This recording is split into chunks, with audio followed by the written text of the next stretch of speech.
코로나로 인해 잠시 중단되었던 성령의 열매에 관한 말씀을 다시 나누고자 합니다.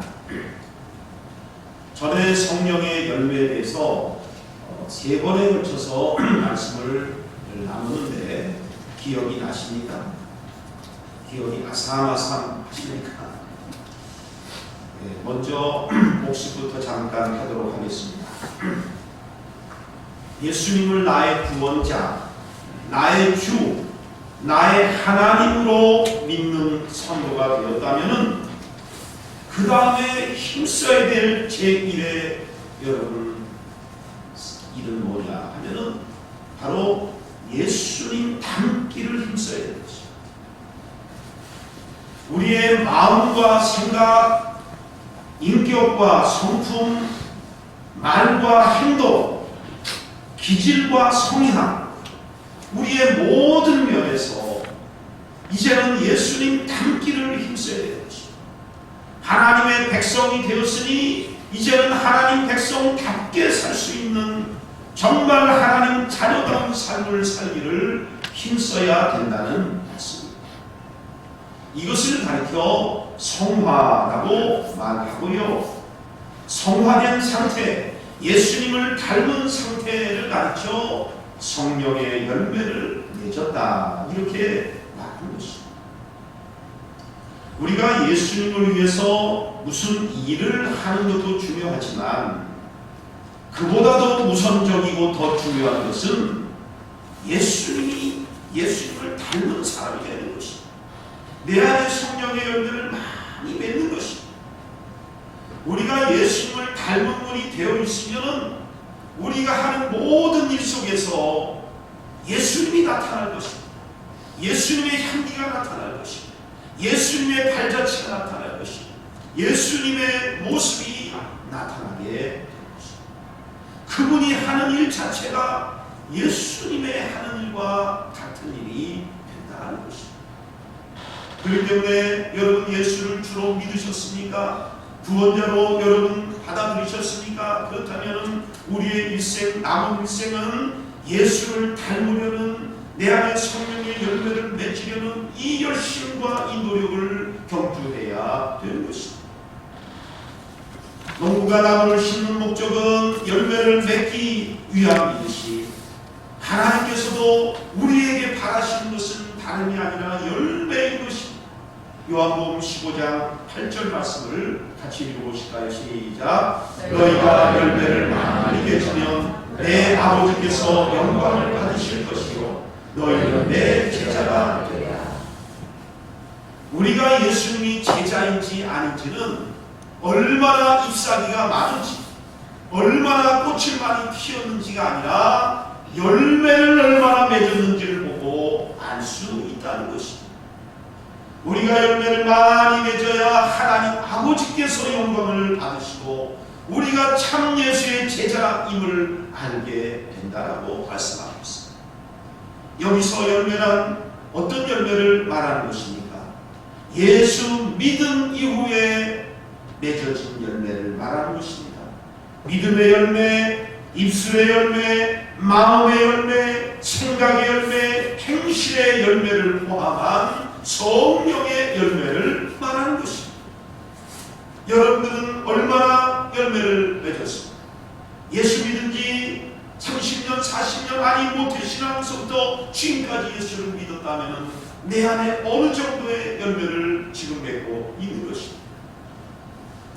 우리는 잎사귀같이 곧 떨어질 젊음, 건강, 미모, 육체 자랑 등이나 나무의 꽃과 같이 내게서 가장 아름답고 자랑스러운 이런 것들 다 떨어질 거라는 것입니다.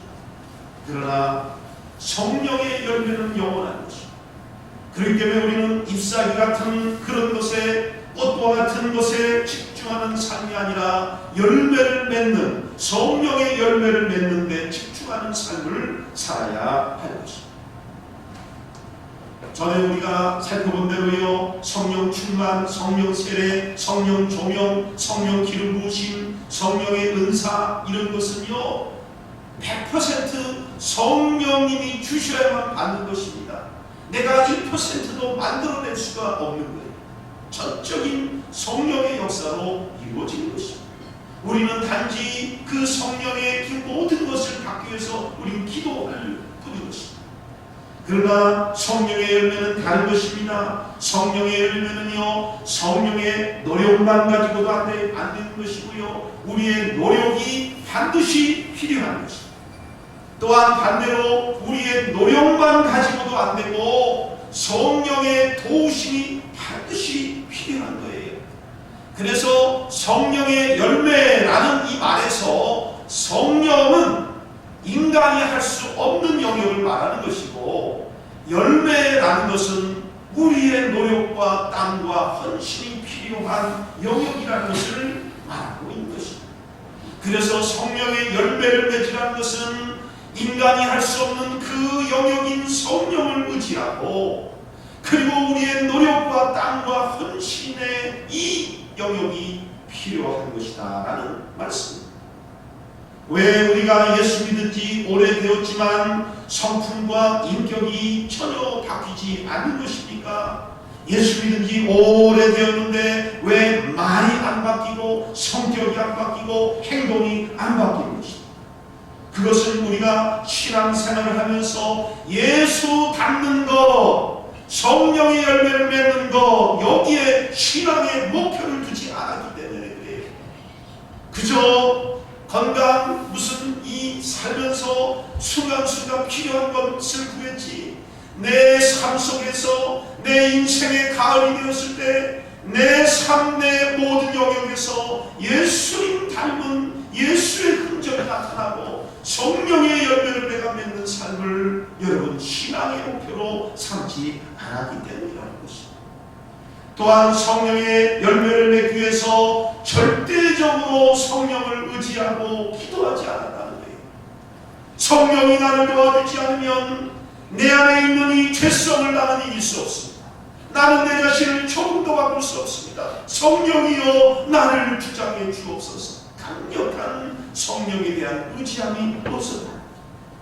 기도했더라도 성령을 열매를 맺기 위해서 필사적인 내 자신의 노력이 없었기 때문이라는 것입니다. 여러분, 사랑의 예를 들어서 사랑이란 성령의 열매를 맺으려면 어떻게 될까요? 성령이 도와주시지 않으면 절대로 사랑의 열매를 맺을 수 없다는 그런 마음의 자세를 가지고 간절히 성령님께 사랑의 열매를 구해야 되는 것입니다.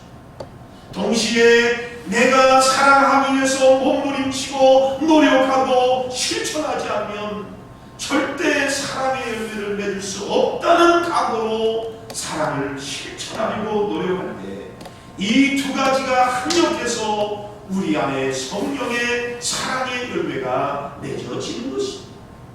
다른 성령의 열매, 희락, 화평, 인내, 자비, 양선, 충성, 온유, 절제 다 마찬가지예요.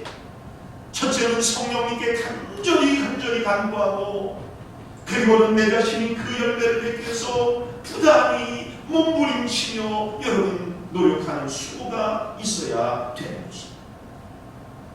사람은 잘 안 바뀝니다. 어느 정도 안 바뀌느냐 하면은 평생 안 바뀐다고 할 만큼 사람은 잘 안 바뀌어요. 한번 형성된 성격이나 습관이나 단점이나 약점까지도 여러분 3살 먹은 80살 가도 평생 가지고 가는 것입니다. 그런데 변화되는 한 가지 방법이 있습니다. 그것은 오직 성령의 열매를 맺을 때 여러분 변화되는 것입니다. 성령의 열매를 맺으면 어떻게 되는 거예요? 내 속에 죄된 기질, 죄된 성품 대신에 성령의 기질, 성령의 성품의 열매를 가득 채워지기 때문에 자연적으로 내 속에 죄된 기질은 떨어져 나가게 됩니다. 그건 사라지게 되는 것입니다. 그래서 성령이 우리를 지배하고 성령의 열매를 맺게 되면 우리는 성령의 성품에 따라 고상하고 아름답고 거룩하고 사랑하는 이런 아주 그 귀한 성품으로 변화되는 것입니다. 성경에 보면은 얼음장같이 차갑고 교만하기 이를 데 없고 살기 등등하고 이랬던 바울이 다메섹 교상에서 예수를 만나게 됩니다. 그 다음에 성령을 의지하게 됩니다. 그 다음에 성령의 열매를 맺는 삶을 삽니다. 그 다음에 보여지는 바울을 어떻습니까? 여러분, 너무나 겸손한 사람, 너무나 온유한 사람, 너무나 주님을 위해서 뜨거운 열정과 눈물과 사랑의 사도로 바뀌었습니다.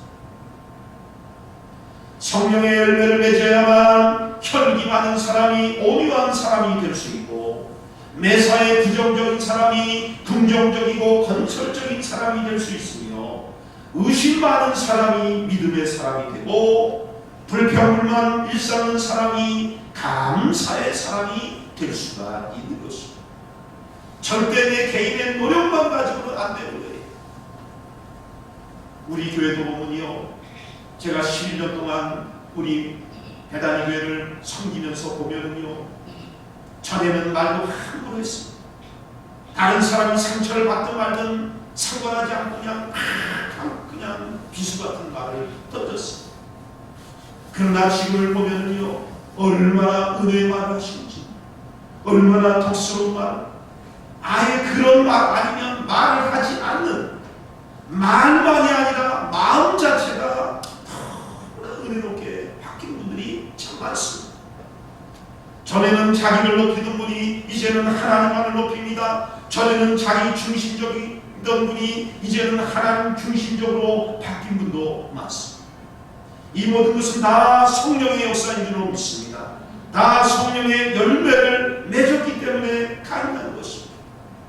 저와 여러분 모두가 오직 예수 닮는 삶, 성령의 열매를 맺는 삶을 목표로 하고 성령을 구하고 힘써 노력하고 여러분 애쓰며 달려가게 되기를 주님의 이름으로 축원합니다.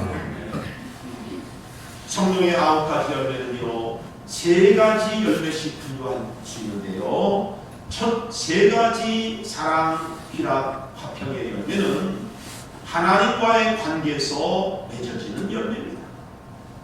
성령의 열매를 맺으면 질서가 있고 관계 속에서 열매를 맺는데, 첫째는 하나님과의 관계에서 깊은 사랑과 기쁨과 화평이 생기게 된다는 것입니다.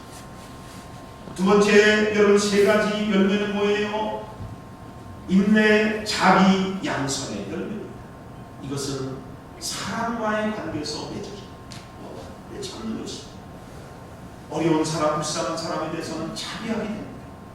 모든 사람에 대해서 양선, goodness, kindness, 친절하고 선을 베푸는 선한 사람이 된다는 것입니다.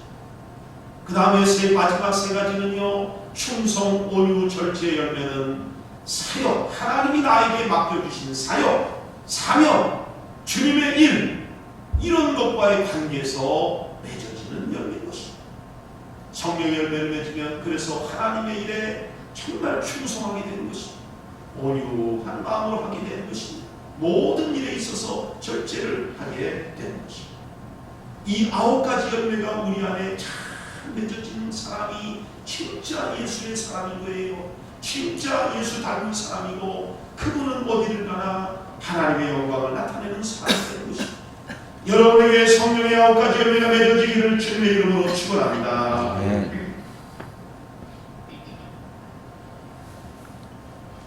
오늘은 이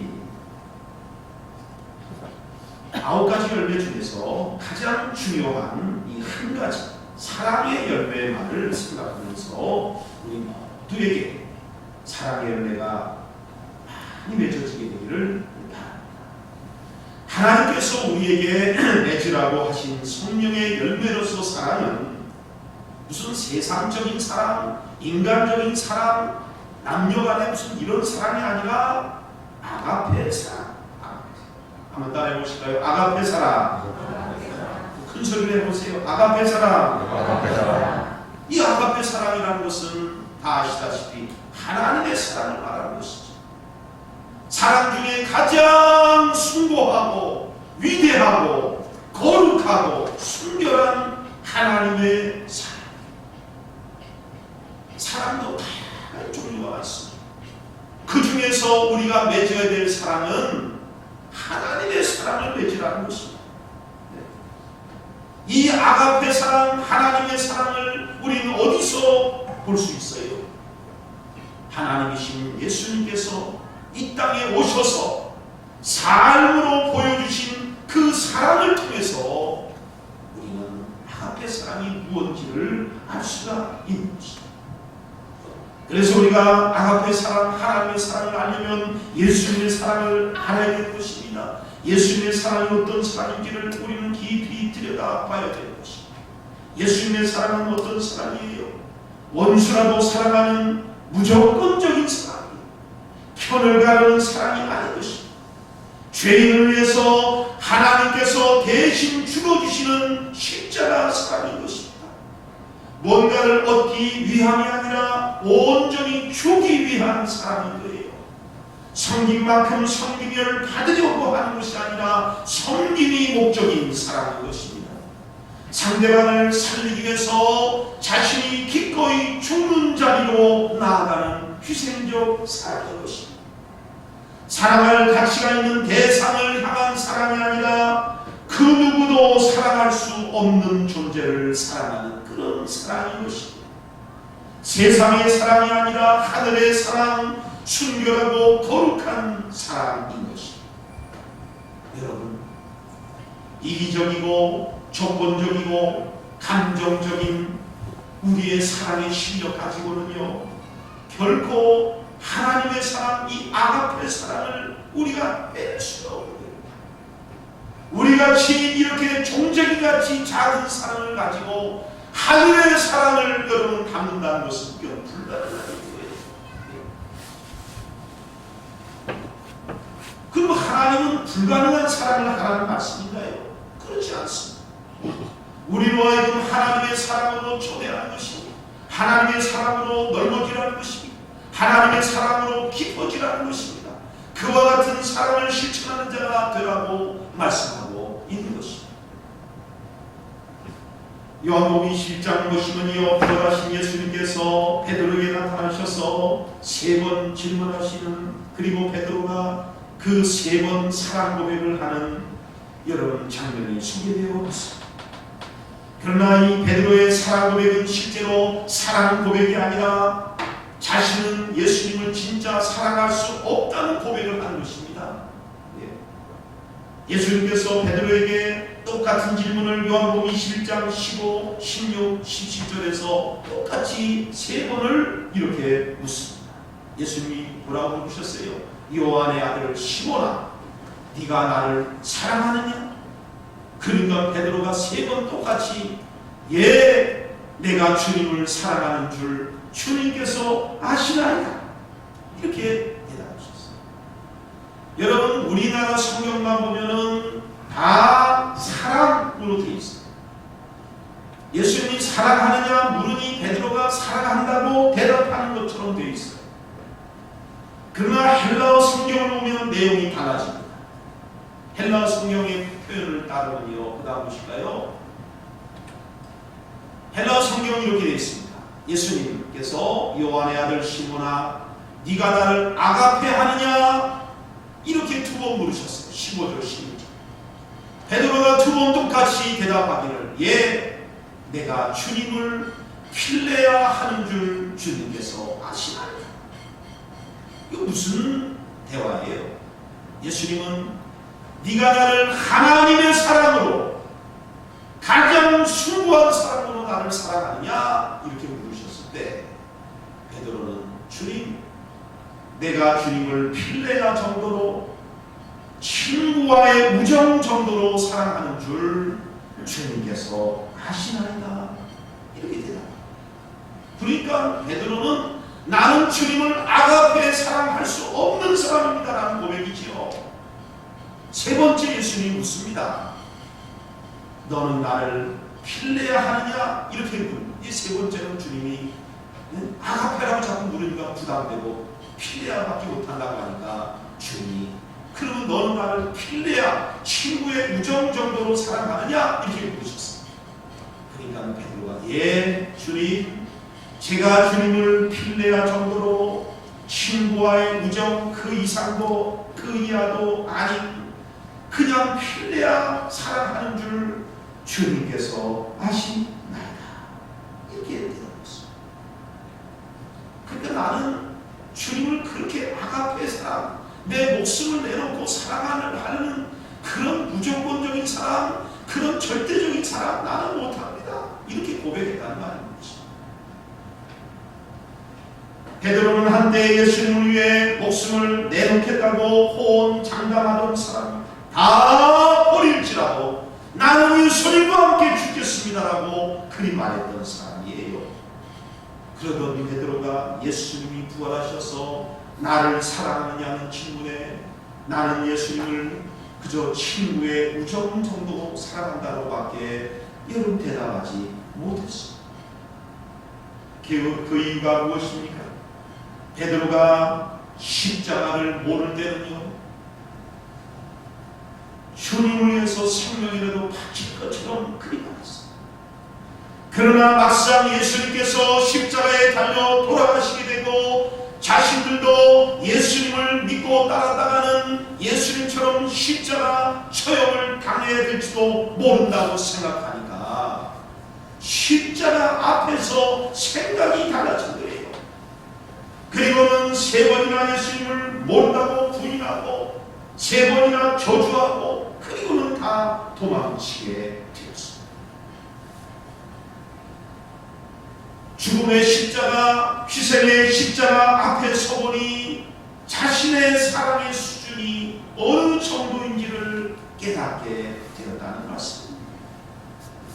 자신의 사랑이 그렇게 숭고하지도 희생적이지도 목숨을 내놓기는커녕 예수님을 위해서 위협이나 불이익이나 투옥이나 채찍에 매맞는 그것조차 감당하지 못하고 주님을 부인하고 저주하는 나약하고 미천한 사람임을 깨달았다는 것입니다. 그랬기에 주님께서 네가 나를 아가페할 수 있느냐라고 물었을 때 베드로는 제가 제 자신을 보니까 내 자신의 사랑의 실력을 보니까 나는 100번 죽었다가 깨어나도 주님을 아가페 사랑할 수 없는 사람입니다 라고 고백하게 되었다. 여러분, 누가 정말 예수님을 아가페 사랑할 수 있겠습니까? 이기적인 사랑으로 충만하면서도 나는 사랑이 많은 사람이야 하며 자신의 진짜 사랑이 없음을 모르는 사람, 나 정도면 그래도 사랑이 많은 편이지 하며 스스로 자위하는 사람이 아니라 내 사랑이 얼마나 미천한 것인지, 내 사랑이 얼마나 연약한 것인지, 내 사랑이 얼마나 뿌리가 얕은 사랑인지 순결하지도 못하고 조건적이고 감정적이고 한순간에 모든 주님의 사랑이 무너질 수도 있는 이런 존재의 사랑임을 깨달아야 된다는 것입니다. 지금 내 이 사랑 가지고는 절대 아가페 사랑을 할 수 없다는 이 사실을 철저히 깨달아야 된다는 것입니다.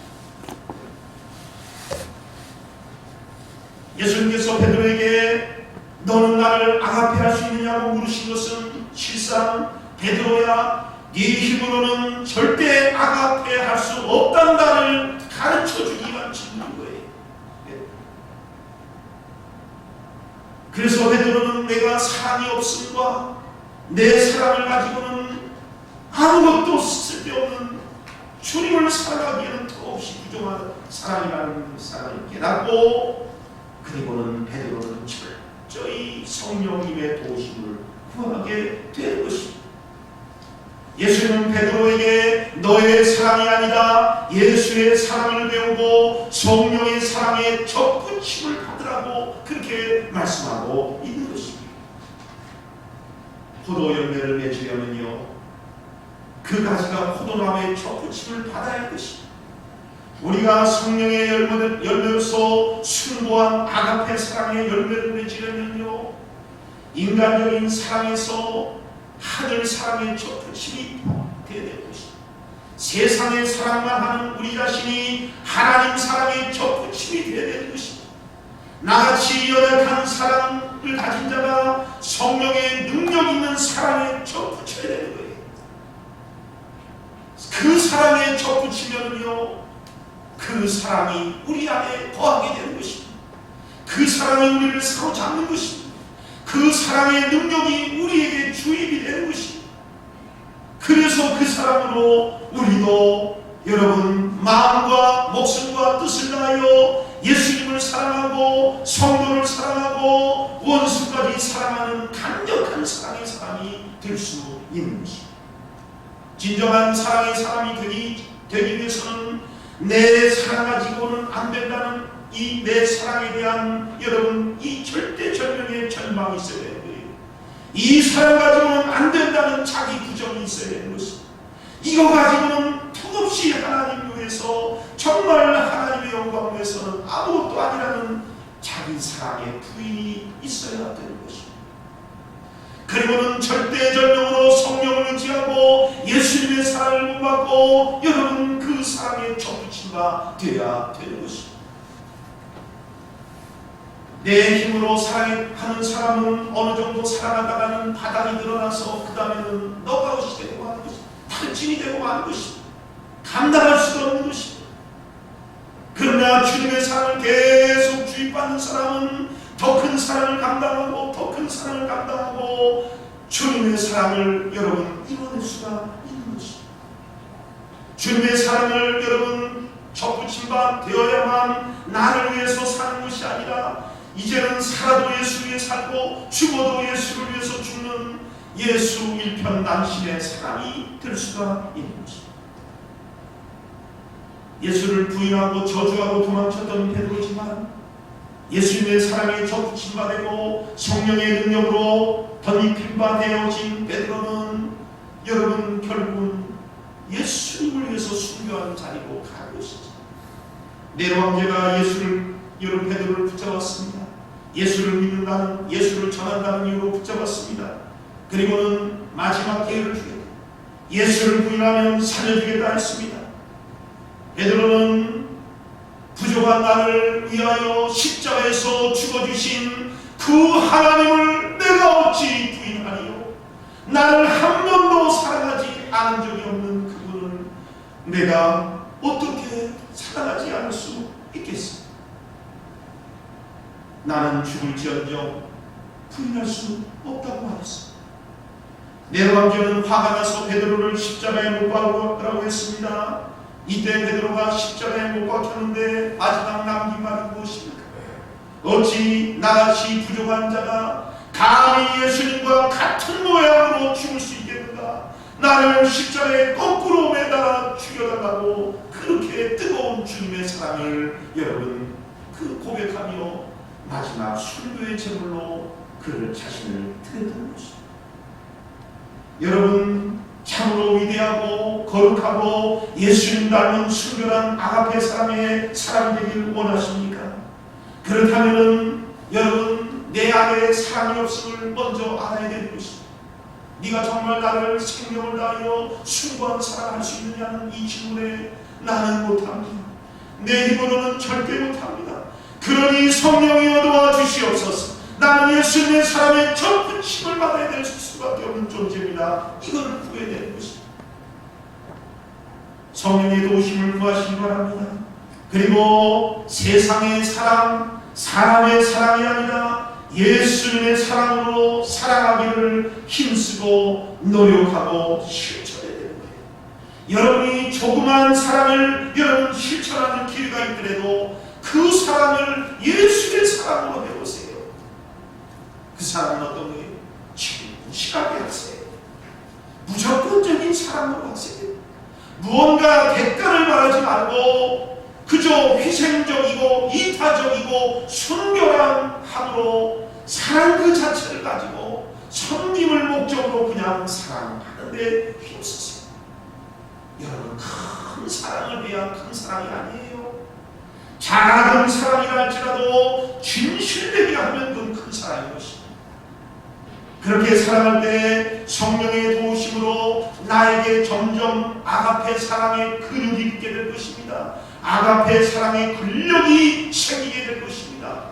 점점 더 갈수록 우리는 더 큰 사랑, 더 위대한 사랑을 감당해낼 수 있는 아가페 사랑으로 거듭나게 되는 것입니다. 사랑의 원자탄이라 불리는 손양환 목사님을 잘 아실 것입니다.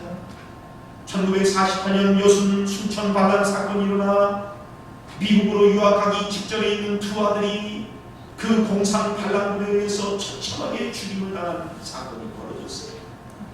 그 공산 반란군은 총사형 이미 확정되었지만 이 손양원 목사님이 구명운동을 펼치고 용서하고 총사형을 면케될 뿐만 아니라 자신의 양아들로 삼음으로써 예수님 닮은, 정말 예수님 닮은 아가페 사랑을 실천했습니다. 그러나 여러분, 손양원 목사님의 일대기를 보면요, 손양원 목사님의 아가페 사랑은 하루아침에 이루어진 것이 아닌 것입니다. 작은 일을 여러분 할 때도 하나님의 사랑으로 했어요. 진실함으로 했어요. 예수님이 우리를 사랑하는 그 사랑으로 하려고 했었다는 말씀. 그 사랑이 반복적으로 일어나는 그 가운데서 사랑의 원자탄이라고 부를 정도의 아가페 사랑의 사랑이 된 것입니다. 손양원 목사님은 어려서부터 아버지 손정일 장로님으로부터 하나님 사랑 제일주의를 배웠습니다. 손양원 목사님의 그 믿음은요, 철저히 아버지가 가르친 거예요. 아버지 손장로님은 아들 손양원에게 하나님을 가장 사랑해야 그 사랑으로 모두를 크게 사랑할 수 있다라고 가르쳤습니다.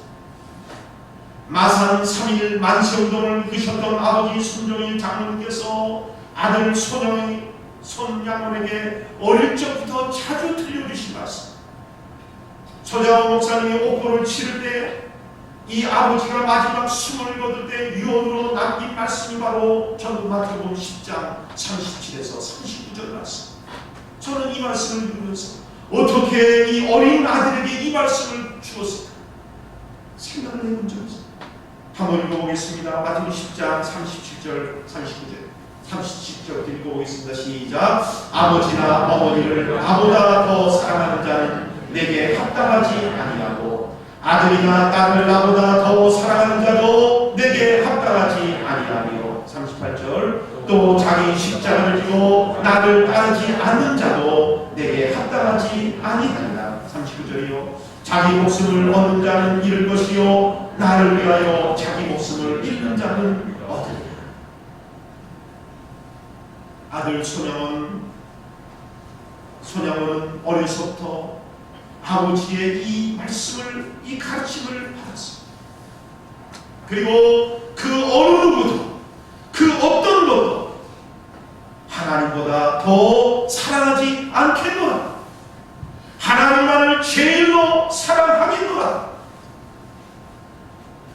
이것을 초등학교 때부터 결심하고 중학교 때도 다짐하고 평생을 하나님 제일주의 신앙으로 살아냈습니다. 내 생애 동안은 하나님의 사랑으로 하나님께서 기뻐하시는 일만 하리라는 이 다짐을 하며 기도했습니다. 그래서 그가 24살에 결혼하여 여러분 경남 성교학교에 입학하고 나서 1년이 지나 신혼이 되었을 때도요, 그 부산에 있는 강만동에 있는 그 나환전 전교에서 그 손양 목사 전사님을 부르는데 우리 교회 어느 분도 오려고 하지 않으니 선전사님 오셔서 우리를 좀 가르쳐 말씀을 전해달라고. 24살 결혼 초기에 신혼이었지만 아무도 가려고 하지 않는 나 혼자 여러분 그 교회를 첫 사역지로 가게 됩니다. 손양 목사님은 처음부터 하나님을 사랑하는 일이라면 그것이 무엇이든지 뛰어들었다는 것입니다. 성경학교를 졸업하고 나서 교회가 없는 동네를 돌아다니며 남창교회, 양산교회, 원동교회를 세운 것입니다. 그때 나이가 26, 27살이었습니다. 34살의 나이로 평양신학교를 입학했습니다. 일제강점기, 일제신사참배를 강요하는 시기가 되었습니다. 많은 한국교회와 신학교와 목사와 신학교수는 일본의 압박에 굴복하여 신사참배를 여러분 해도 괜찮다고 말했습니다. 그거는 우상숭배가 아니라 그저 국민의식이며 문화행사니까 해도 괜찮다라고 그렇게 얘기했습니다. 그러나 손양원, 주기철, 한상돈, 주남선 같은 이런 분들은 하나님 제일 주의 신앙으로 무장한 분들은 신사참배는 10계명의 1, 2계명을 어기는 명백한 우상숭배죄이기 때문에 이것은 칼에 목이 들어도 할 수 없는 일이라고 그렇게 얘기했습니다. 지금은 여러분 손양원 목사님을 다 믿음의 사람이요 훌륭한 분이라고 하지만 당신은요 손양원 목사님을 앞뒤가 꽉 막히고 융통성이 없는 극히 보수주의자라고 매도하고요. 여러분 노예에서도 신사참배를 거절했다는 이유로 여러분 신학교를 졸업했는데도 목사 안수를 취소시켰습니다. 노예에서는 전도사 자격까지 박탈당했어요. 그러나 손양원 목사님, 전사님은 오직 예수 제일주의로 살았던 분이었습니다. 신학교에서 전도사 자격을 박탈당해서 다시 여수로 내려갔습니다. 여수의 남원자 수용소 애양을 들어간 것입니다. 거기서 그들을 품고 기도하는 것입니다. 주님, 애양원 사람들을 사랑하되 내 자신이나 내 부모와 형제와 처자보다 더 사랑하게 해 주시옵소서. 그들이 나를 내쫓아도 나는 평생 그들을 기도하며 사랑하는 일을 멈추지 않게 하옵소서. 그러나 저들을 사랑하되 주님보다는 더 사랑하지 않게 하시고 주를 위하여 저들을 사랑하게 해 주시옵소서. 여러분, 손양원 목사님은 일평생 오직 아가페 사랑으로 살았습니다. 하나님 사랑이 아닌 것은 가지 않았습니다. 하나님 사랑 아닌 것은 거부했습니다. 하나님 사랑이라면 어디든지 여러분 갔습니다. 그런 삶을 살았기에 그의 삶 속에서 아가페 사랑의 열매가 맺어지게 된 것입니다. 오늘 우리 시대는 사랑의 부재의 시대. 말세가 되면 사랑이 식어진다고 했습니다. 사랑이 없어진다고 했습니다. 사랑하지 아니할 것을 사랑하고 하나님을 사랑하지 않는 시대라고 말했습니다. 사랑이 타락하는 시대가 말세인 것입니다. 우리는 예수님 우리에게 주신 그 사랑을 품고 끝까지 순결한 사랑, 아름다운 사랑, 아가페 사랑으로 무장하고 승리하게 되기를 주님의 이름으로 축원합니다. 축원합니다.